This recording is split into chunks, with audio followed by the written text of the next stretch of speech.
Vous savez, notre groupe qui a été créé il y a près de 2 siècles aime l'Afrique. Nous nous y sentons bien, nous y sommes heureux, nous y investissons beaucoup.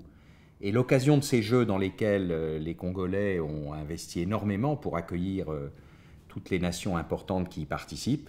a été l'occasion pour nous, associés avec les Qataris, de montrer ce qu'on peut faire avec des nouvelles technologies en Afrique et en particulier au Congo. Comme vous savez, il y a toujours des problèmes d'énergie dans des pays qui sont en train d'avoir une démographie forte et qui sont dans un développement fort. Et nous avons aujourd'hui des panneaux solaires qui sont très intéressants pour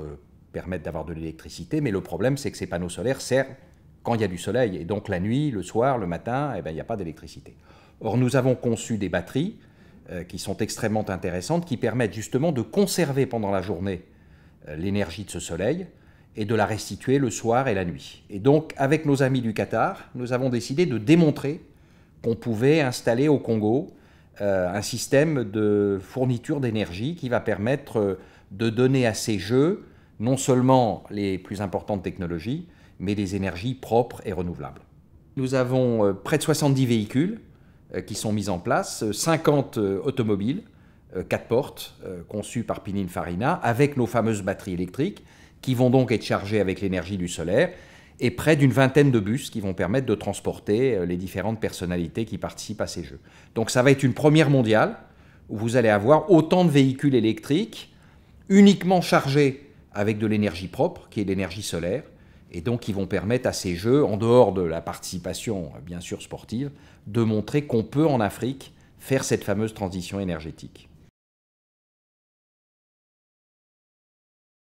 Alors nous sommes associés donc avec le Qatar qui est très intéressé par des investissements en Afrique subsaharienne et en particulier au Congo, à remettre l'ensemble de ces véhicules à la disposition des différentes personnalités au Congo. Donc ils seront dans les villes, ils seront dans les différents endroits et ils seront mis à la disposition de ceux qui veulent les utiliser. Et alors vous avez une grande ville au Congo, où vous avez bien évidemment des problèmes d'électricité, comme partout à nouveau dans les pays qui se développent assez vite. Et notre idée, c'est d'aller fournir cette future Smart City. Vous savez, dans le monde entier, on parle de la future Smart City, la cité intelligente, qui va pouvoir ne plus polluer, permettre à ses habitants d'avoir un air plus pur, et en plus d'utiliser soit le vent, soit le soleil. Là, il s'agit du soleil, donc nous allons réinstaller l'ensemble de ce matériel autour d'Imfondo et permettre aux habitants d'avoir une énergie propre et éternelle. Nous sommes présents au Congo depuis très longtemps, nous y investissons beaucoup et nous y avons investi notamment dans le domaine portuaire où depuis 2009, nous avons investi pratiquement 200 milliards de francs CFA pour faire de Pointe-Noire le premier ou l'un des premiers ports d'Afrique. Malgré ces investissements, il va falloir encore investir pour doubler les capacités de ce port. C'est ce que nous avons entrepris de faire. Et notre idée, c'est non seulement d'augmenter beaucoup la capacité du port de Pointe-Noire, mais de permettre la montée et la descente des marchandises vers le Congo-Kinshasa, c'est-à-dire d'aller jusqu'à Brazzaville et ensuite de traverser le fleuve, puisqu'il y a pratiquement 200 millions de personnes, plus à terme, qui auront besoin de cette chaîne logistique. Donc des investissements seront faits aussi au port de Brazzaville et autour du port de Brazzaville, notamment sur la plateforme de Mfilou, qui est très importante pour nous.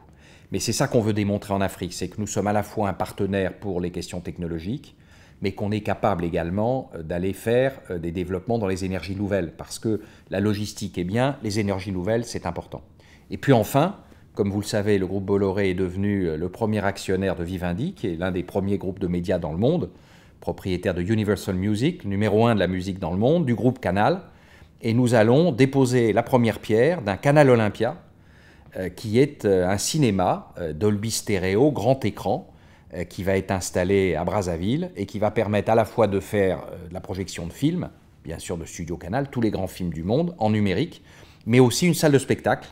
qui va nous permettre aussi d'aller repérer les talents du Congo et ensuite de les internationaliser, de les amener en France, à l'Olympia, ou à Londres, à Bay Road, qui appartient au groupe, ou à Los Angeles, au Capitole. Bref, on va essayer, à côté de la logistique et des énergies nouvelles, de développer maintenant ce qui manque, c'est-à-dire l'Internet et tous les contenus qui sont aujourd'hui passionnants pour l'ensemble des Congolais et des Congolaises.